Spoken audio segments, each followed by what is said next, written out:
For the latest in strategic affairs, subscribe to our YouTube channel. Click the bell icon for updates.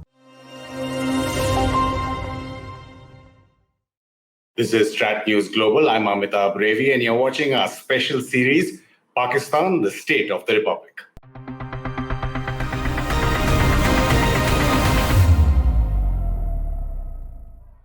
Glad to be joined from Washington, D.C. by Shuja Nawaz. He's a distinguished fellow at the South Asia Center at the Atlantic Council. And more importantly, two of his seminal books, The Battle for Pakistan, The Bitter U.S. Friendship, and A Tough Neighbourhood, and two editions of The Crossed Swords, Pakistan, Its Army, and the Wars Within.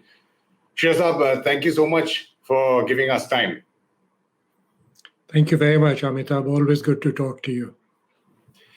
Shuja, we're just looking 2021, the civil-military relationship in Pakistan. Now, Imran Khan, when he was selected, as many say, as a prime minister 2018, it was the army that was backing him.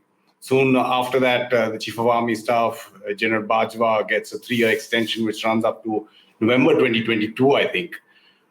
How do you analyze the state of relations in 2021 between the civilian, democratically elected government and the military? Well, many are saying in the context of Pakistan's recent history, and that's looking back the last couple of decades, that this is probably one of the few times when both the civilians and the military can truly say that they're on the same page, in the sense that they have agreed on so many issues, and they tend to speak much more frequently with each other than previous governments did. So it's an improvement in that sense. However, as I explain even in my book, when you have an unequal partnership, a misalliance, a marriage between partners that are of unequal power and status, there are always tensions. And it is very critical for democracy to flourish and for parliament to play a role so that it can act as a brake on the government. Now, just to give you a little sense of why I say this, this is a government that is not entirely composed of the 100% PTI supporters that have been for the last couple of decades following Imran Khan and garnering support for him among the population. This is a government which is composed of the so-called electables, the electables whom Imran Khan looked around the political landscape and selected in order to represent him and his party in the provincial and the national assemblies. So it's a mixture of his own hardcore PTI followers and people who have won many courts of many colors for other political parties in the past. And there's a constant tension within the government as a result of that. The only constant that appears on the political scene is the fact that the military continues to have confidence in Imran Khan. And this is only because they don't yet have any alternative. Traditionally, when there's a government in power, and if it is not performing well, the military has tended to look for other partners and has sent signals, but we don't see those signals emerging at the moment. So I think Imran Khan still has another couple of years of his tenure, and depending on how he improves governance and particularly how he improves the economy, he should continue to receive support from the military. Continue to receive support from the military, Mr. Nawaz, but there's an oft-used saying with Pakistan that it's a military with a country or a military with a state, not the other way around, and nothing has changed that since its founding. Well, a lot has changed in terms of the fact that there have been frequent elections, that there are institutions that are now coming into their own, so the judiciary is becoming much more vocal and independent on many issues. And Parliament is now raising issues because the people are demanding that they raise these issues. So I think a greater voice of the people represented through Parliament will help change that cliche, which has been so often used for Pakistan. Again, India, Pakistan, we hyphenated for a long time. Talking about this year, the ceasefire on the LOC is holding. General Bajwa is talking about peace. Of course, the cornerstone of everything, or the caveat, is that Kashmir has to be dealt with. But do you see any change in the India-Pakistan relationship? I mean, India is, again, already now this year and the last been focused more on China. I don't see a massive change, but I think I see some glimmers of hope. And that is because I've been accused of being a congenital optimist. I see some glimmers of hope because within the region, there is a greater role for both India and Pakistan to act as a combined stabilizing force. And here I'm referring to the American withdrawal from Afghanistan and the emerging relationship or lack thereof with Iran. As well as the competition between America and China, which is becoming not just economic, but political, and some would say even military, particularly in the Pacific. And certainly India has a much greater role. Many people are saying that the United States has successfully dehyphenated the Indo-Pak relationship. That is maybe true, but the point is the United States cannot alter the geography of the region. It cannot take Pakistan away from that locale and move it to South America. If it did, then a lot of problems would be solved for everyone, including Pakistan. But that's not happening. So I think it's very critical that the United States play a role as an honest broker, but behind the scenes, which is the way India prefers. And I think Pakistan also, because both the Indian and Pakistani governments have a lot to answer for to their people. And domestic issues are the ones that are guiding them first and foremost. Prime Minister Modi is very keen to make sure that he doesn't lose his domestic support. So he will use whatever he can by way of garnering support for his actions vis-a-vis Pakistan or China. You brought up Afghanistan now. That's in a lot of flux, the whole area. And Pakistan's again been accused of supporting the Taliban, which is harking back to take Afghanistan and the region back to 1996. So how can you be eternally optimistic vis-a-vis that front? I didn't say I was eternally optimistic. I'm just congenitally optimistic, which means I look for the silver lining. Sure. Regarding the Taliban-Pakistan relationship, I think let's be honest about that. The Taliban-Pakistan relationship is one which is born out of the geography of the place and the cultural and historical links between the contiguous areas that are Pakhtun-dominated in Afghanistan and the Pakhtun population of Pakistan, which actually exceeds the Pakhtun population of Afghanistan. So we have to recognize those realities. And every government in Pakistan has had to deal with that reality. I think in the past, mistakes were made by governments in Pakistan that tended to solely focus on the Pakhtuns and see the whole Afghan picture through the Pakhtun prism. That is now changing. And I think I see some glimmer of hope in the fact that the Pakistanis were actually reaching out to other leaders of the Northern Alliance, the Uzbeks, the Tajiks, the Hazara, the Shia, and so not just the Pakhtun, and within the Pakhtun, not just the Taliban. However, just yesterday we heard that they canceled a meeting that they had called of the Afghan leadership so that they could listen to all of their thoughts and then share with them their views. I think that's a wise move. The reason is that Pakistan cannot have it both ways. It cannot say that there has to be an Afghan solution from Afghanistan for Afghanistan and still be seen as this force that is bringing the Afghans together and kind of pretending to be a political scotch tape for Afghanistan. I don't think you can have it both ways. So I'm glad that they've done what the Chinese did some time ago, which was not to take ownership of that process, but to say to the Afghans, why don't you resolve it? And whatever you resolve, we will support you. The other big issue, I think a lot of people forget in the oversimplistic view of the relationship between the Taliban and Pakistan is that if the Taliban were to take power in Kabul and rule most of the country or all the entire country, they have a very different view of what a government should do and how it should behave. And their view also on the Durand line is unchanged from the views of previous Afghan governments, including their own government when they were in power. So there will be many issues for Pakistan if the Taliban take over Kabul and take over Afghanistan.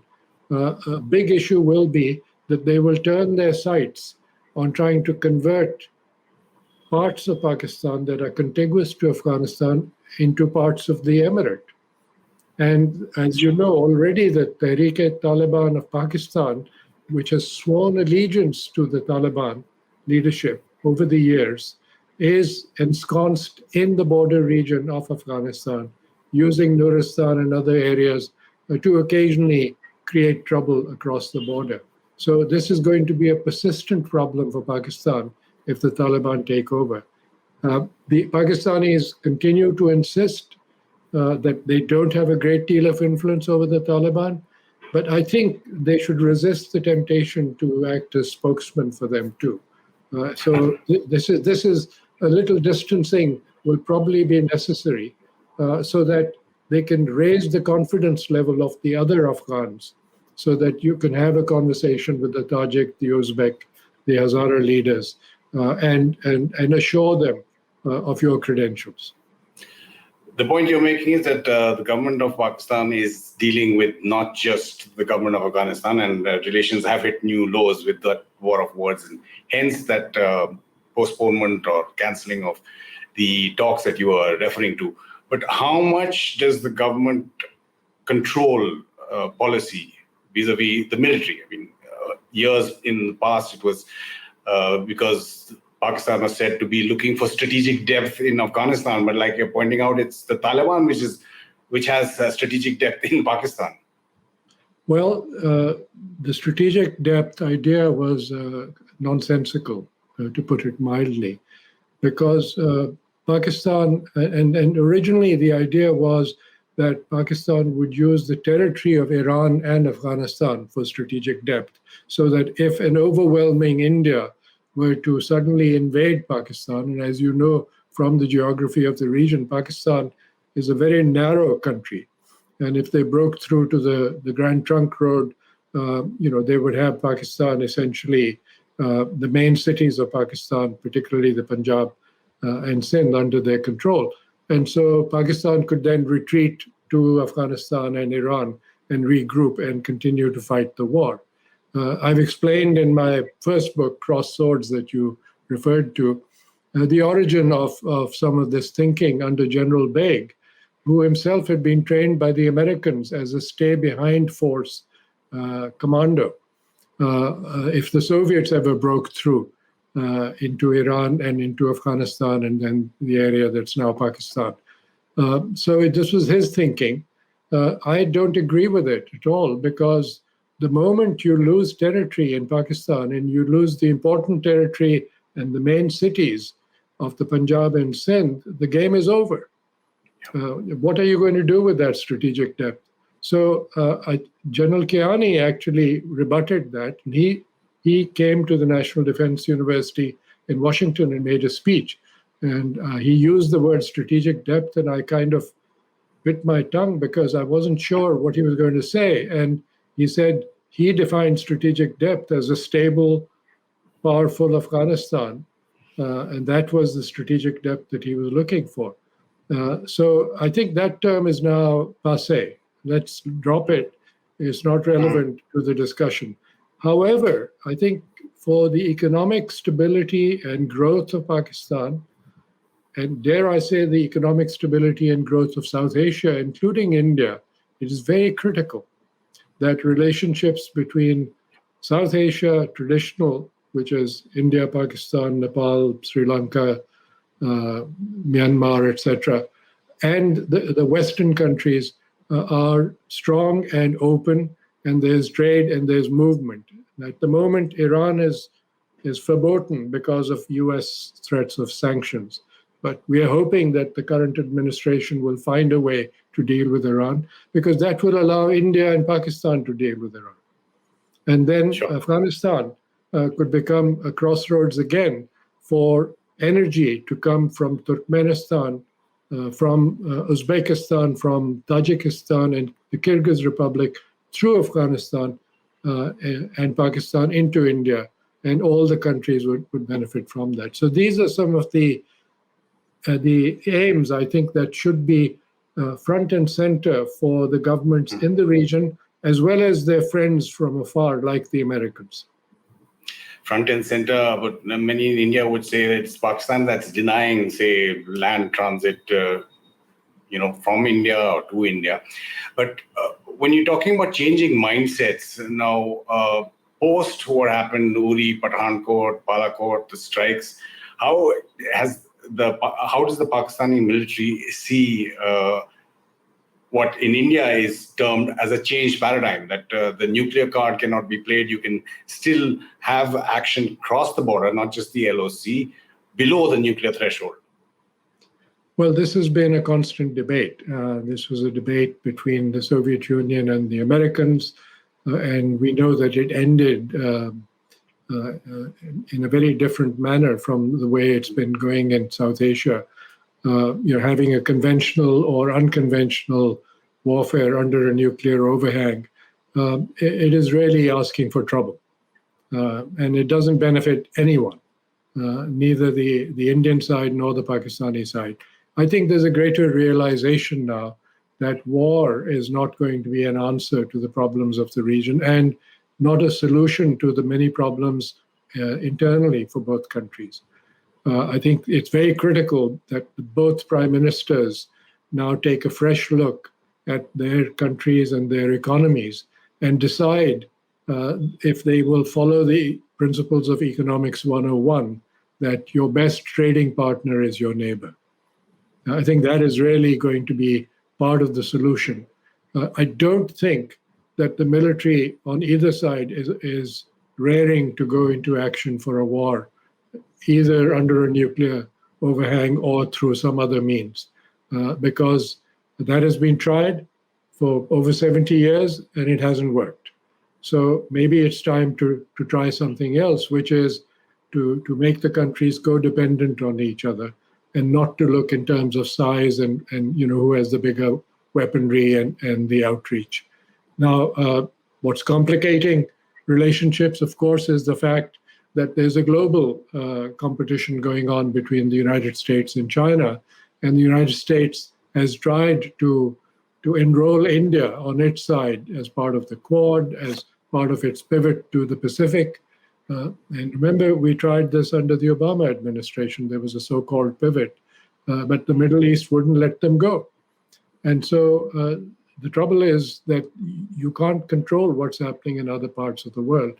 And I think the US administration will learn over time that it's much better to let the regional powers and the regional countries come to their own stable relationship with their neighbors, including China, where the US cannot be the sole guiding power and the decision maker as to how they will behave.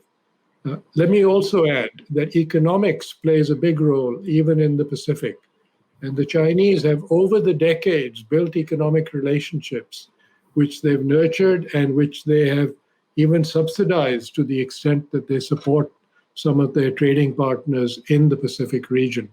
And so it's going to be very tough for the United States, which had something called the TPP under President Obama, which President Trump threw out of the window, to try and revive a trading relationship with the countries of the region.